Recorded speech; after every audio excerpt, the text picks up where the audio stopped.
WhatsApp guys, I hope you all are doing well. मैं काजल शर्मा, स्वागत है आपका क्लासेस कैंपस पर, जहां मैं लेकर आती हूं आपके लिए डेली करंट अफेयर्स का पोस्टमार्टम। तो गाइस, आज डेट हो चुके हैं 4 अगस्त 2020।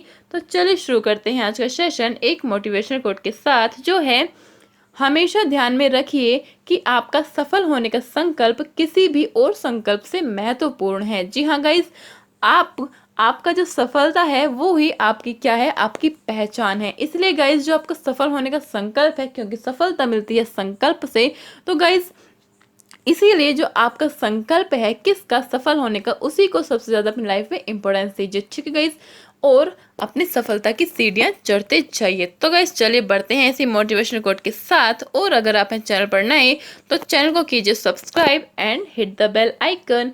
तो गाइज, आज का पहला क्वेश्चन बना है, जो है ब्रिक्स से रिलेटेड, जो है हाल ही में संपन्न छठी ब्रिक्स पर्यावरण मंत्रियों की बैठक की अध्यक्षता किस देश के द्वारा की गई थी। तो गाइज, जिसका आंसर होने वाला है रशिया। जी हाँ गाइज, रशिया की जो देश है उसने की थी अध्यक्षता किसकी, ब्रिक्स की छठी पर्यावरण मंत्रियों की जो बैठक थी उसकी अध्यक्षता की थी रूस ने गाइस। तो गाइस आइए जान लेते हैं क्या है ब्रिक्स और कैसे हुआ था इसका एस्टेब्लिशमेंट और कब हुआ था। ठीक है गाइस, तो गाइस देखिए, ये जो ब्रिक्स है ये 5 देशों से मिलकर बनता है, जो है Brazil, B for Brazil, Russia, India, China and South Africa. जी हाँ गाइस, इन 5 देशों से मिलकर बनता है क्या, ब्रिक्स। ठीक है गाइस, और आपको याद रखना है कि जो साउथ अफ्रीका है, यानी कि जिसमें जो ब्रिक था ये पहले, अब ये ब्रिक्स हो गया है। तो गाइस, जो साउथ अफ्रीका है ये कब जुड़ा था इसमें, ये जुड़ा था इसमें 2010 में, जो कि आपको रखना है याद। 2010 में यह जुड़ा था ब्रिक्स से, तो ब्रिक की जगह अब क्या हो गया, ब्रिक्स हो गया। ठीक है गाइस, अब देख लेते हैं किसकी स्टैब्लिशमेंट किसके रिकमेंडेशन पर हुई थी। तो गाइस, एक व्यक्ति थे जिम ओ निल के नामक, एक व्यक्ति थे जिम ओ निल जिम ओ निल नामक एक व्यक्ति थे। उन्होंने 2001 में एक रिकमेंडेशन दी थी। उसमें क्या कहा था कि जो ये 4 देश हैं, यानी कि ब्राजील, रशिया, इंडिया और चाइना, ये जो 4 देश हैं, इन देशों में क्या है कि ये सबसे ज़्यादा तेजी से बढ़ती हुई इकोनॉमी है। ये चार जो देश हैं, ये सबसे ज़्यादा तेजी से बढ़ती हुई इकोनॉमी है। किसने कहा, जिम और निल ने ऐसा कहा। तो गाइस, उन्होंने इसलिए इन चारों देशों को क्या कहा कि आप एक संगठन बना लीजिए। तो इन जिम ओनिल ने कहा था कि आप चारों एक संगठन बना लीजिए, जिससे कि आपको और मजबूती प्राप्त होगी। तो गाइस, इसीलिए इनकी रिकमेंडेशन पर, जो कि आपको याद रखना है, जिम और निल की रिकमेंडेशन पर क्या हुआ कि ब्रिक की स्थापना हुई। ब्रिक की स्थापना हुई कब, 2001 में। 2001 में क्या हुई, ब्रिक की स्थापना हुई। और गाइस, इसी के साथ ही फिर 2010 में कौन जुड़ा था, साउथ अफ्रीका जुड़ा था। तो गाइस, आपको रखना है याद। और इसी के साथ एक वेरी इंपॉर्टेंट क्वेश्चन है, जो है ब्रिक्स की बैंक है एक, जिसका नाम है, ब्रिक्स की बैंक है एक जिसका नाम है एनडीबी अक्सर न्यूज़ में आता है। तो गाइस, एनडीबी यानी कि न्यू डेवलपमेंट बैंक, एनडीबी जो कि न्यू डेवलपमेंट बैंक है, उसकी स्थापना, जो इसकी ब्रिक्स का जो बैंक है वो है एनडीबी। ठीक है गाइस, तो आपको याद रखना है न्यू डेवलपमेंट बैंक किसका है, जो है ब्रिक्स का है। ठीक है गाइस, तो चलिए बढ़ते हैं अपनी नेक्स्ट खबर के लिए, जो है हाल ही में किस भारतीय प्रौद्योगिकी संस्थान ने कोरोना टेस्ट के लिए पोर्टेबल डिवाइस विकसित की है। तो गाइस, जिसका आंसर होने वाला है आईआईटी खड़गपुर। जी हाँ गाइस, आईआईटी खड़गपुर, जो कि एक भारतीय प्रौद्योगिकी संस्थान है, उसने कोरोना टेस्ट के लिए एक किट बनाई है, जो है पोर्टेबल है, जिसको आसानी से कहीं भी लाया जा सकता है। तो गाइस, यह सबसे क्या है, यह सबसे जो किट है ये सबसे सस्ती है। कितने की, 400 रुपये की इसकी कॉस्ट है। और सबसे कम यह टाइम कंज्यूम करती है, कितना, 1 आवर यह टाइम कंज्यूम करती है। तो गाइज, यह होने वाला है आपके लिए इम्पोर्टेंट। तो गाइज, जिसको आपको रखना है याद, पोर्टेबल डिवाइस है, किट है, जो क्या करेगा कि आईआईटी खड़गपुर ने बनाया है और कोरोना की जांच अच्छे से और जल्दी से कर पाएगा और अफोर्डेबल पैसों में। ठीक है गाइस, तो आपको रखना है याद आईआईटी खड़गपुर क्या पोर्टेबल डिवाइस। ठीक है, तो बढ़िया अपने बढ़ते हैं अपने नेक्स्ट खबर के लिए, जो है हाल ही में किसकी अध्यक्षता में खेल पुरस्कारों के लिए चयन समिति की घोषणा की गई है। तो गाइस जिसका आंसर होने वाला है मुकुंदम शर्मा। जी हाँ गाइस, हाल ही में खेल पुरस्कारों के जो हमारे जो खेल पुरस्कार दिए जाते हैं उनके लिए खेल पुरस्कार देने के लिए एक समिति का चयन किया गया है। तो जिसके अध्यक्ष होंगे कौन? मुकुंदम शर्मा होंगे जिसके चेयरमैन।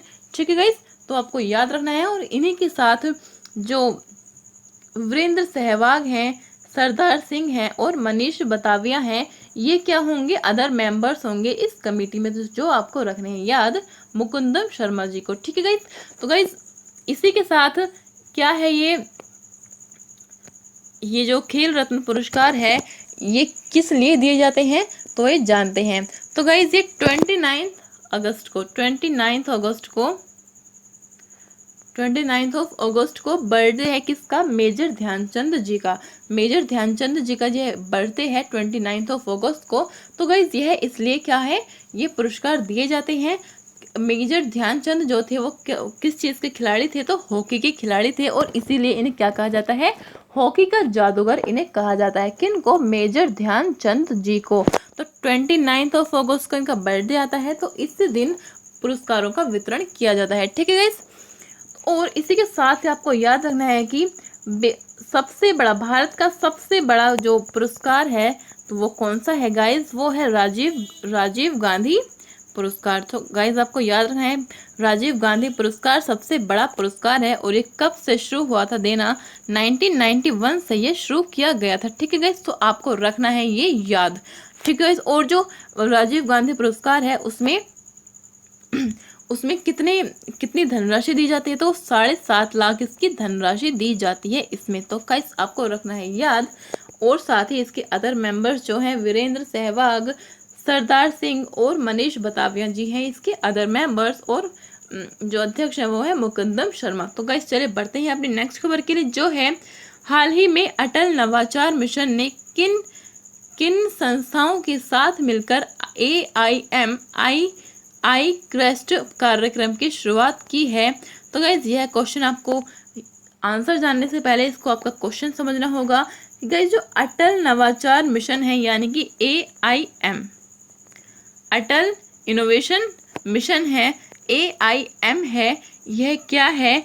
यह नीति आयोग द्वारा, किसके द्वारा? नीति आयोग द्वारा बनाया गया था। क्या? अटल इनोवेशन मिशन बनाया गया था नीति आयोग द्वारा। कब बनाया गया था? 2018 में यह बनाया गया था AIM, जो कि आपको रखना है याद। तो गाइज क्या होता है इस AIM में? गाइज आपको इसमें जो नवाचार है आपको वर्ड दिख रहा होगा। तो गाइज इससे क्या अंदेशा होता है कि जो इसमें क्या होता है कि इसमें जो युवा हैं, हमारे देश के जो युवा हैं, उनकी जो सोच है उसको साइंटिफिक करने का इसमें किया जाता है, कोशिश की जाती है। तो to develop scientific thinking in youth. ठीक है guys, in Indian youth to develop scientific thinking. ठीक है गाइस, तो इसमें क्या किया जाता है? युवाओं की सोच विचारने की जो क्षमता है उसको वैज्ञानिक करने की बात कही जाती है। किस में? अटल इनोवेशन मिशन में। अब गाइस आपको याद रखना है कि AIM एंड आई क्रस्ट क्या है। तो गाइस इसमें जो आई है, आई क्रस्ट का जो आई है, इसमें इसका क्या मतलब है? इंक्यूबेटर इसकी फुल फॉर्म, इसका मतलब है आई का तो इंक्यूबेटर कैपेबिलिटीज। तो इंक्यूबेटर से यहाँ मतलब क्या लगाया जाता है कि जो हमारे देश के स्टार्टअप्स जो हैं हमारे देश के, उनको बढ़ावा दिया जाए, जो हमारे देश के स्टार्टअप्स हैं उनको बढ़ावा दिया जाए, उन्हें और आगे लाया जाए, उन्हें और बड़ा स्तर का किया जाए। ठीक है, तो स्टार्टअप्स की क्षमता को बढ़ाने के लिए क्या है ये जो अभियान है ये चलाया जा रहा है।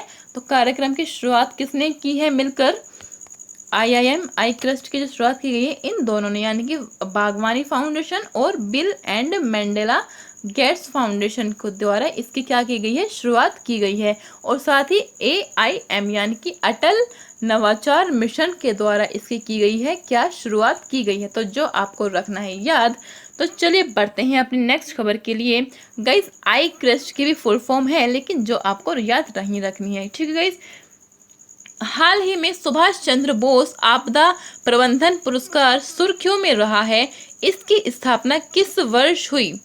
तो गाइस इसका जो आंसर है वो होने वाला है 2019। 2019 में किसका, सुभाष चंद्र बोस आपदा प्रबंधन डिजास्टर मैनेजमेंट इसका पुरस्कार है वो सुर्खियों में था, जिसकी स्थापना हुई थी 2019 में, जो कि आपको रखना है याद। पेपर पॉइंट ऑफ व्यू से इम्पोर्टेंट हो जाता है क्योंकि नया नवेला है, ठीक है। लेटेस्ट है ये पुरस्कार, तो गाइस इसके लिए आपको याद रखना है।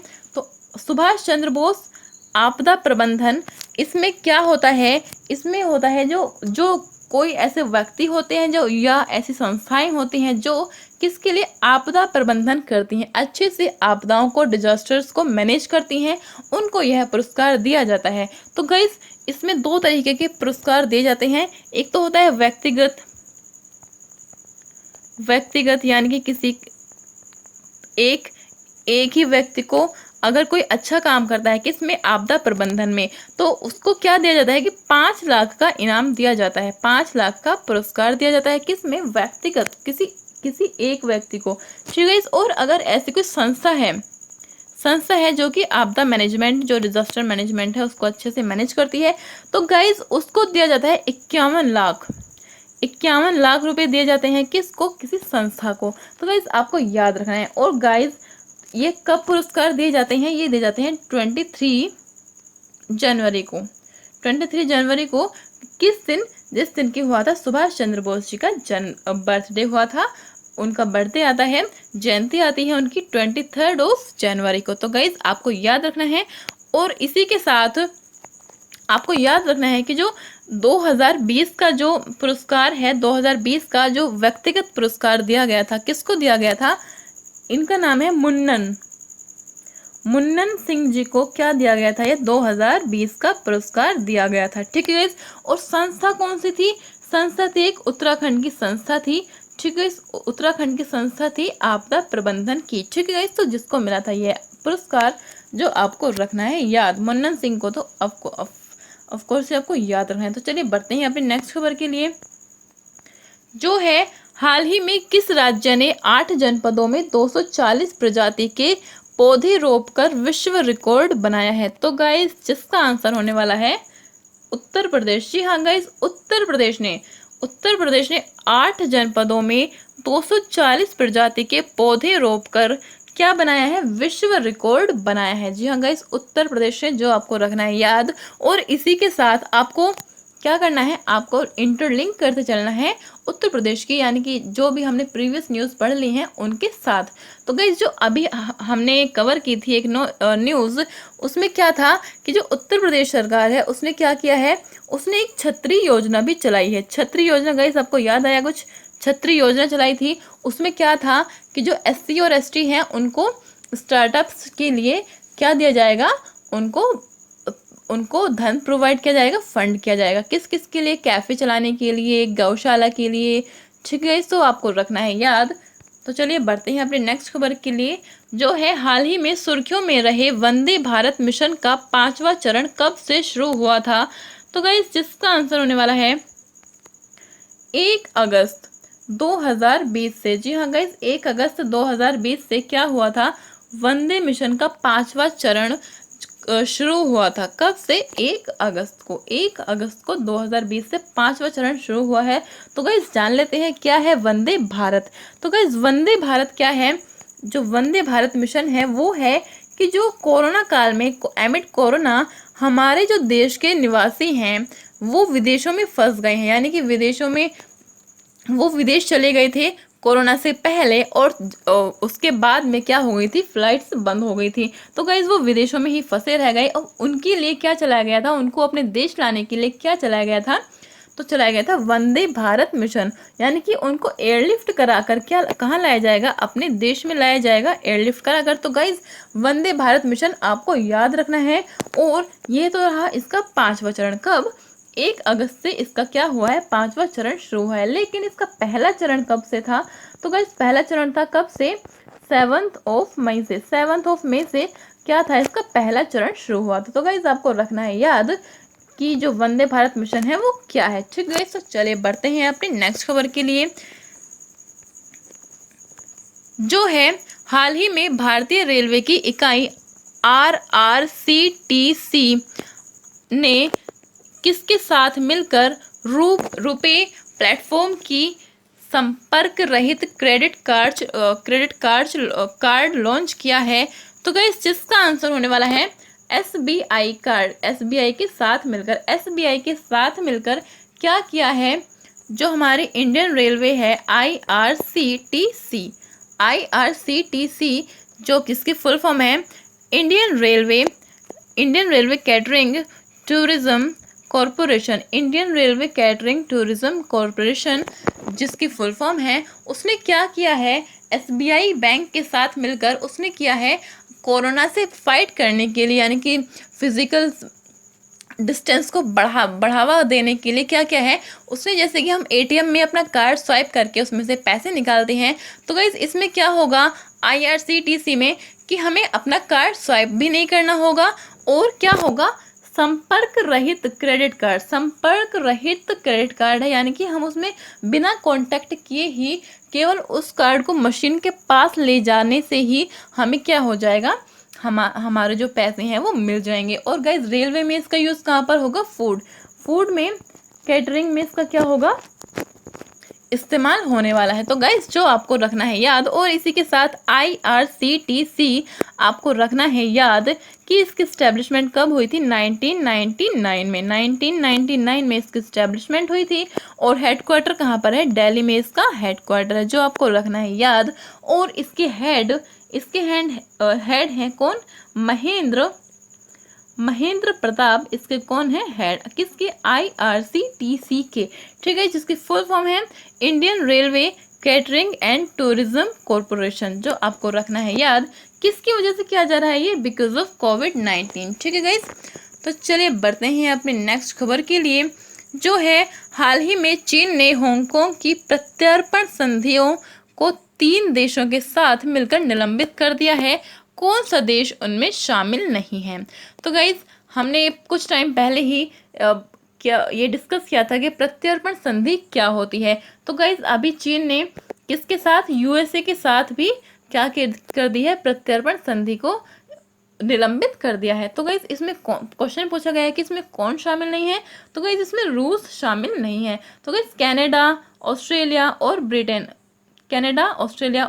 और अब साथ में ही USA को भी इसने क्या कर दिया है, प्रत्यर्पण संधि को निलंबित कर दिया गया है। तो गाइस जो हमारे साथ नए जुड़े हैं हमारे दोस्त, तो उनको बता दें कि प्रत्यर्पण संधि क्या होती है। तो गाइस प्रत्यर्पण संधि होती है कि अगर कोई व्यक्ति ऐसा है जो अपने देश में कोई अपराध करके, कोई क्राइम करके किसी और देश भाग जाता है, जैसे कि फॉर एग्जांपल, जैसे कि हमारे देश के भगोड़े जिन्हें कहा जाता है विजय माल्या, वो हमारे देश का पैसा लौटकर वो विदेश में जाकर बस गए। तो अब क्या होगा गाइस, वो जिस देश में जाकर बसे हैं उस देश से हम यह कह सकते हैं, अगर हमारे उस देश के साथ क्या होगी, प्रत्यर्पण संधि हमने उसके साथ साइन की होगी, तो गाइस उसमें क्या होगा कि जो देश है, जिस देश में वो हमारा जो क्रिमिनल है वो भगा है, तो गाइस उसको वो देश, हम उस देश से कह सकते हैं कि आप जो हमारा ये व्यक्ति आया है जो क्राइम करके भागा है, आप उसको हमें वापस कर दीजिए। तो गाइस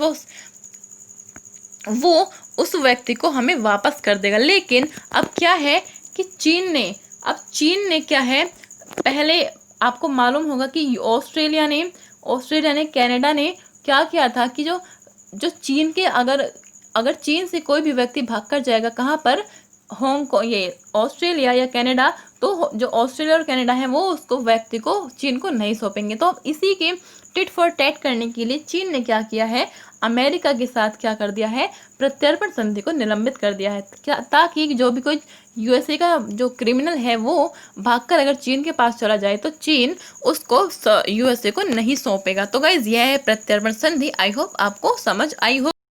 तो चलिए बढ़ते हैं अपनी लास्ट खबर के लिए, जो है हाल ही में भारत ने किस देश के साथ रक्षा मंत्री स्तर की वार्ता की है? तो गाइस भारत ने इंडोनेशिया के साथ, जी हाँ गाइस, इंडोनेशिया के साथ भारत के जो रक्षा मंत्री हैं, एक रक्षा मंत्री स्तर की एक बैठक हुई है, वार्ता हुई है। किस देश के बीच? भारत और इंडोनेशिया के बीच, जिसमें भारत ने इंडोनेशिया से कहा है कि अगर हमारे देश में चीन के साथ कोई भी युद्ध की कोई भी संभावना बढ़ती है तो उसमें हमें आपका साथ चाहिए, आपका सहयोग चाहिए। क्योंकि गाइज जो इंडोनेशिया है उसकी स्ट्रेटेजिकल लोकेशन जो है वो बहुत ही महत्वपूर्ण है। क्योंकि यह देश पड़ता है किसके पास? यह देश पड़ता है मलक्का स्ट्रेट के पास, मलक्का स्ट्रेट के पास पड़ता है, और जिधर से चीन हमारे देश के साइड यानी कि इंडियन ओशन में क्या करता है? एंट्री करता है। तो गाइज इसलिए जो भारत की जो रक्षा मंत्री हैं उन्होंने इंडोनेशिया के रक्षा मंत्री से कहा है क्या? कि आपको हमारे देश के साथ जो सहयोग करना है चीन के विरुद्ध। ठीक है गाइस, तो यह बात हुई है इनके किन के बीच? रक्षा मंत्रियों के बीच। तो गाइस यह थी आज की टोटल खबरें, और ये है question of the last video जो है, हाल ही में मुथुलक्ष्मी रेड्डी की जयंती मनाई गई। यह कौन थी गाइस? यह थी भारत की पहली महिला विधायक। तो चलिए बढ़ते हैं आज के क्वेश्चन फॉर यू जो है, हाल ही में रेन सोनम शेरिंग लपेचा का निधन हुआ, ये किस राज्य से संबंधित थे? तो गाइस जिसका आंसर आपको करना है कहाँ पर? कमेंट सेक्शन में। Thanks for watching guys. हंसते रहिए, मुस्कुराते रहिए और एंजॉय करते रहिए हमारे चैनल पर करंट अफेयर्स के सेशन को।